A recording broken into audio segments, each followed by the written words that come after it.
토론문 원고를 조금 늦게 내주셔서 제애를 좀 태웠는데 하다 보니까 이건 토론자보다도 아주 발제자처럼 논문을 아주 굉장히 많이 쓸 수 있습니다.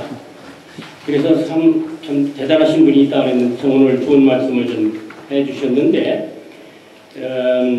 결국 통일 외교를 위해서는 그 중국의 역할 그리고 한미 동맹의 중요성 핵 문제가 우선 해결이 돼야 된다.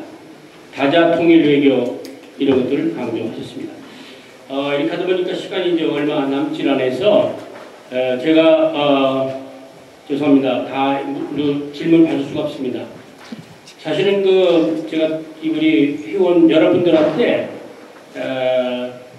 사전에 좀 써서 주시면은 제가 여기다 실기도 하고 그거를 먼저 질문 받겠다고 이렇게 얘기를 드린 것 같은데 세 분이 여기 대해서 써서 보내신 그분들 신두병 대사님하고 최공천 대사님, 주철기 대사님인데 주철기 대사님은 다음 또 주제가 있기 때문에 그때 말씀하시고 신두병 대사님, 최공천 대사님 이 두 분만 받고 빨리 답변을 마치시고 이렇게 가셔야 시간이 맞겠습니다. 죄송합니다. 신두병 대사님 간단히 질문만 좀 해주시면 좋겠는데 어디 계십니까? 안 오셨나요? 자 그러면은 최공천 대사님. 예? 다음에 하시겠어요? 네, 그러면 김성호 대사님 아까부터 손 드시는데. 예. 그리고 김성호 대사님, 현희광 대사님 두 분 받겠습니다.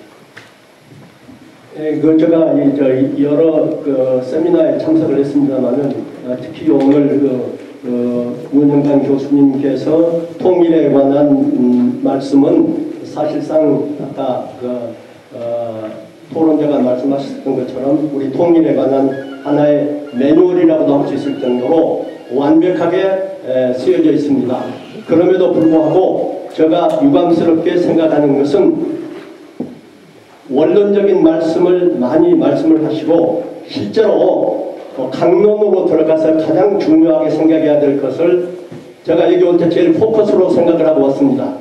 뭐냐 하면은 지금 북한에는 시민사회가 구성이 되어 있지 않습니다. 지금 언피층 북한 주민을 접촉해야 된다. 당연한 말씀입니다.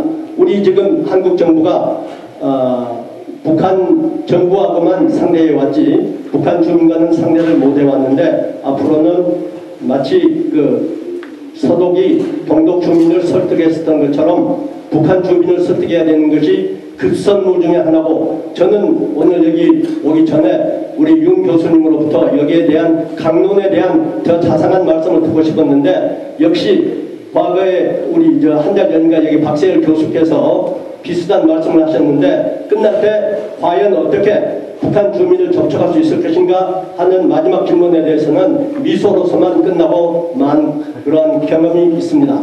그래서 사실 저는 오늘 이 기회에 남들보다도 북한의 연구가 많으신 우리 윤 교수님이 우리들이 잘 모르는 북한 주민을 어떻게 설득을 할 수 있고 또 지금 현재 북한은 최근에 휴즈 주평양 영국 대사가 귀국길에 들려서 얘기를 했고 또 신문에도 났습니다만은 북한에는 현재 약 70만 명에 이르는 휴대폰을 갖고 있는 사람들이 있다고 합니다만은 이런 사람들에게 과연 소통의 기회를 주어서 북한 시민사회를 어느 정도 우리가 상상할 수 있는 그런 상황이냐 하면 그건 아니거든요. 제가 나흘 전에 대전에서 개최된 한국, 중국, 일본, 미국 국제심포지엄에 다녀왔습니다. 그때 중국 학자가 도저히 북한에는 70만 명의 휴대폰을 갖고 있는 시민들이 있다고 할지라도 그 사람들에 대한 의식은 중국과 비교해서 30년 전에 사고방식을 갖고 있어서 이러한 북한 휴대폰을 갖고 있는 사람들에게 우리가 기대해서는 안 된다. 앞으로 보다 더 다른 차원에서 접촉을 해야 된다 하는 얘기는 우리에게 상당한 교훈이 될 것 같습니다.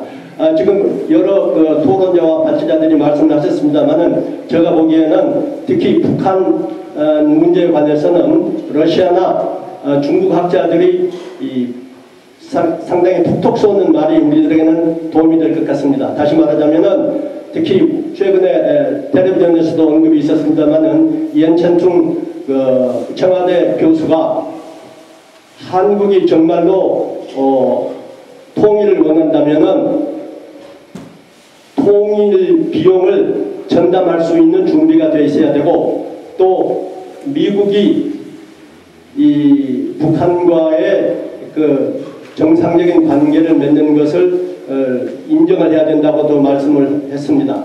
그리고 또 최빈 러시아 한국문제연구소 소장은 통일 한국에 대한 외교 정책이 여태까지와 마찬가지로 미국과의 굳건한 군사동맹을 갖고 있는 한 중국과 러시아가 과연 흔쾌히 한국 통일을 지지해 줄 수 있을 것인가 하는 문제를 한 달 전에 우리 한국정치학회 회의에서 제기를 했습니다. 이런 문제 등을 포함해서 우리 한국 정부가 상당히 깊은 고민을 하지 않으면 안 되는데, 이러한 말씀들은 상당히 스킵해버리고 항상 우리들이 알고 있는 그런 얘기들만 이렇게 한 것에 대해서는 약간 실망을 느꼈습니다. 감사합니다.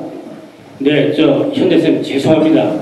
지금요 시간을 답변을 지금 3, 4번밖에 못하게 돼 있어요. 시간이 없어. 왜냐면 50분에는 꼭 떠나야 된다 보니까 2분만 아니 1분만 질문만 해주세요. 이거 질문만. 저기 이 행사를 준비한 회장하고 정책위원장한테 감사드리고요. 원래 이걸 하기 위해서는 최소한도 2, 3일 감사드리고요. 원래 이걸 하기 위해서는 한 2, 3일을 했어야 되지 않나 하는 그런 생각이 듭니다. 저는 현이강입니다. 90년부터 3년 동안 베를린 총영사를 했습니다. 그 전까지는 서베를린이었는데, 그래가지고 그 기간 동안에 독일 통일 모델에 대해서 많은 자료와 보고서를 했기 때문에 저 나름대로 이 문제에 관심이 많다고 생각을 하는데, 제가 우리 윤 장관께 물어보고 싶은 거는 주변 사강뿐만 아니라 긴급 사태에 대비해서 이 통일 문제에 지금 여기 유엔 세계협회 회장도 박수길 대사도 와 계시고 우리 사무총장도 있지만은 유엔을 적극 활용해야 하는 문제에 대해서는 어떻게 생각하느냐, 그거 제 질문입니다.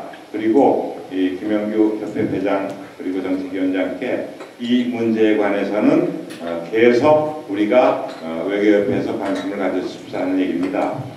지난 한 달 전에 범두한 씨, 그 다음에 정원식 전 총리 몇 분들이 그 프레스센터에서 모여서 아까 우리 토론자나 발제자께서 얘기하셨지만은 북한 주민을 움직이는 얘기에 관련해서 통일 텔레비전을 만드는 게 어떠냐 하는 그런 얘기를 했는데, 우리 유월 교수나 우리 조창범 대사께서 이 문제에 대해서 북한 주민들을 살리는 것한테 우리를 알리는 게 굉장히 중요한 것 같아요.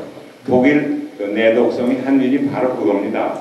그렇지만 독일이 이거를 제대로 했지만서도 또 우리가 독일 통일에서 배우지 말아야 할 레슨들이 있다고 생각합니다. 이 문제에 대해서는 제가 시간이 없어서 얘기를 못 하겠는데, 예를 들면은 환율을 1대1로 했다든지, 그 다음에 서독 사람들이 독일 사람을 동독 사람들을 너무 오씨라고 그래가지고 무시했다든지, 이런 문제들에 대해서는 제가 얘기를 그만하겠습니다. 감사합니다. 네, 감사합니다. 진행하겠습니다.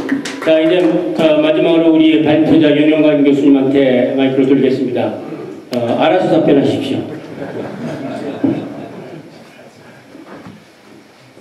알아서 답변해드리되 좀 최대한 성심껏 답변해드리겠습니다. 이 어려운 문제입니다. 우리 유호열 교수님 정확하게 지적을 해주셨습니다만 통일 문제가 쉽지 않습니다. 특히 독일과 비교해 볼 때 독일이 통일됐을 때는 서독 뒤에 아주 짱짱하게 버티고 있던 미국이 세계 최대 패권국으로 아주 위세를 드높이고 있었고, 통일을 가장 반대했었던 나라, 이 소련의 경우에는 힘이 빠져가지고 어쩔 줄 몰라는 상황이었습니다. 그런데 아마도 지금 추세로 간다면은 한국이 통일됐다면 거꾸로 되는 거 아니냐 하는 그런 걱정이 많이 듭니다. 뭐 네 나라 중에서 가장 강하게 한국을 지지해 줄 수 있는 나라는 미국이라고 하는데 여기 힘이 빠져가서 어떡하나 하는 그런 걱정을 안 할 수가 없게 됩니다. 그러나 이 통일 문제라고 하는 데 있어서 중국의 역할이 굉장히 중요합니다만 중국은 또 중국 나름대로 일종의 아킬레스건이 있습니다. 그 아킬레스건이 뭐냐면 대만 통일 문제입니다.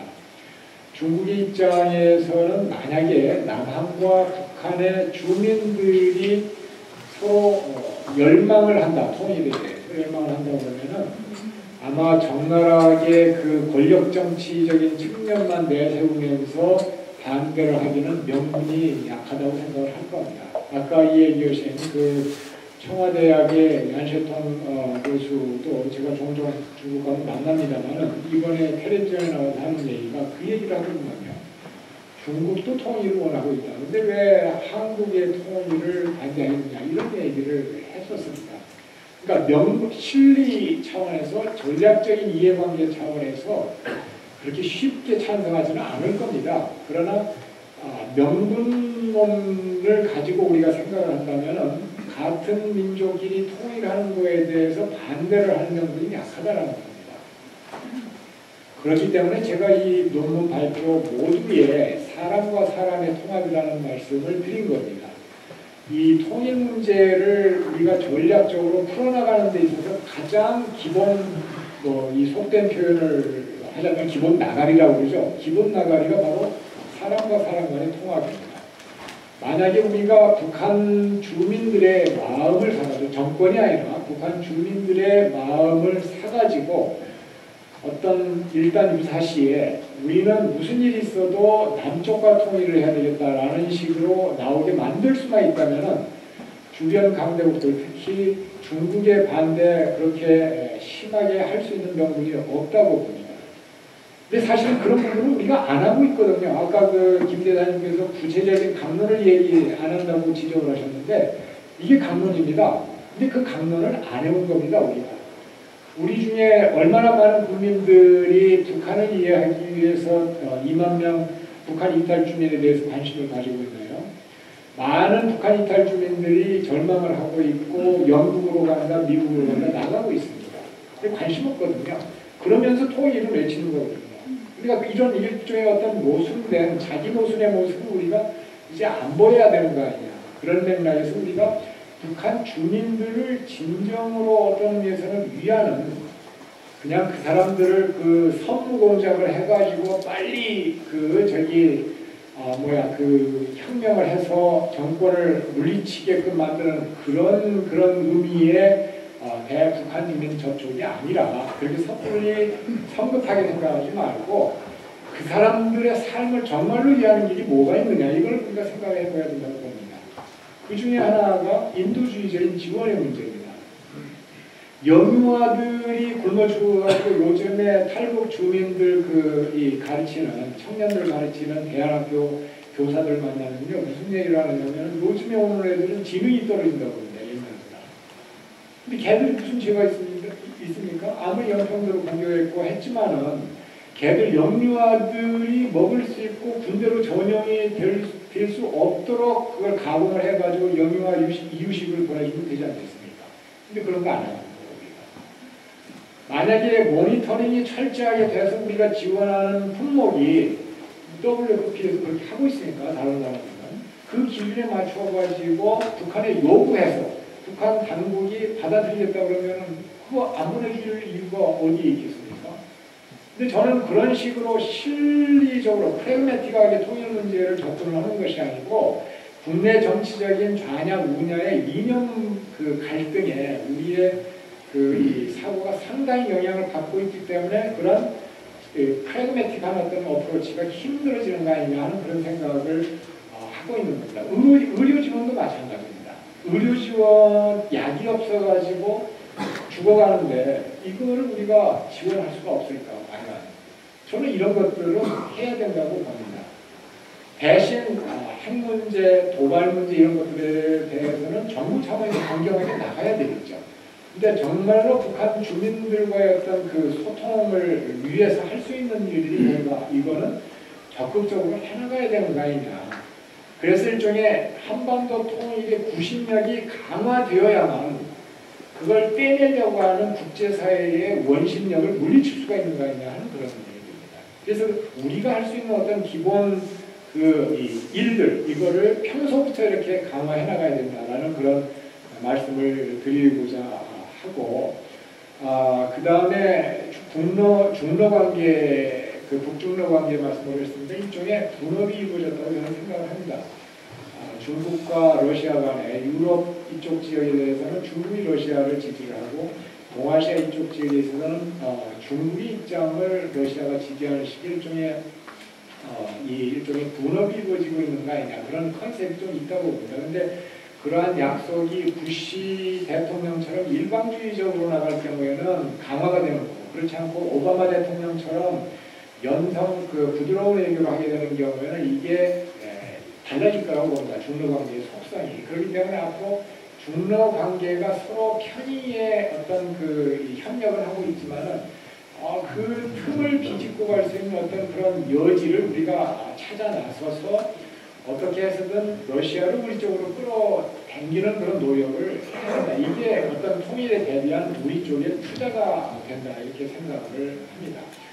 현 대사님 중요한 지적을 해주셨습니다. 어떤 유엔을 적극 활용해야 되는 거 아니냐라는 그런 생각이신데 공감을 합니다. 적극적으로 유엔을 활용을 해야 되고 특히 이제 급변 사태와 관련해 가지고 유엔의 협조, 특히 반기문 총장 같은 분들의 협조가 임기 전에 만약에 그런 상황이 온다면 굉장히 중요할 거라고 봅니다. 그런 맥락에서 평소에 유엔 외교를 강화를 해나가야 될 필요가 있다고 생각하고 우리 조창범 대사님께서 이야기하신 중국과의 전략적 고위 대화 이거의 필요성은 전적으로 공감을 합니다. 그리고 한일 간의 결속과 호혜적인 한미동맹 이 부분도 공감을 합니다. 근데 이제 이 중국 사람들이 아까도 언급을 하셨습니다만은 어떤 전략적인 관점에서 한반도 문제를 바라보고 있기 때문에 북한의 미래와 관련된 문제에 대해서는 긴급사태의 긴점을 꺼내지 못하게 합니다. 전반적인. 그게 무슨 민간 분야의 대화가 됐던 공식 대화가 됐던 공식 대화는 물론이고 민간 대화의 경우에도 제가 이런 문제에 관심이 있어가지고 좀 시도도 해보겠습니다만 절대로 이 얘기를 안 하려고 합니다. 그러니까 그런 걸 이 얘기를 하는 것 자체가 북한에 대해서 좋지 않은 사인을 준다라는 그런 생각을 가지고 있고 그런 얘기를 꺼내는 것 자체가 한국이 불순한 의도를 가지고 있기 때문에 그런 거 아니냐라는 얘기를 합니다. 그러면서 북한은 튼튼하다. 앞으로 계속해서 튼튼하게 지속이 될 거다. 왜 좀 이 넉넉한 남쪽이 북한을 품안지 못하고 참 일 생기면 우리한테 와가지고 이거 해달라 저거 해달라 얘기를 하느냐 이런 얘기들을 하는 게 전통적인 중국의 입장입니다. 그래서 어떻게 하면은 중국과의 어떤 신뢰관계를 강화시킬 것이냐가 지적하신 것처럼 굉장히 중요한 앞으로의 외교의 과제다 이런 말씀을 드리고 제 답변을 마치겠습니다. 감사합니다.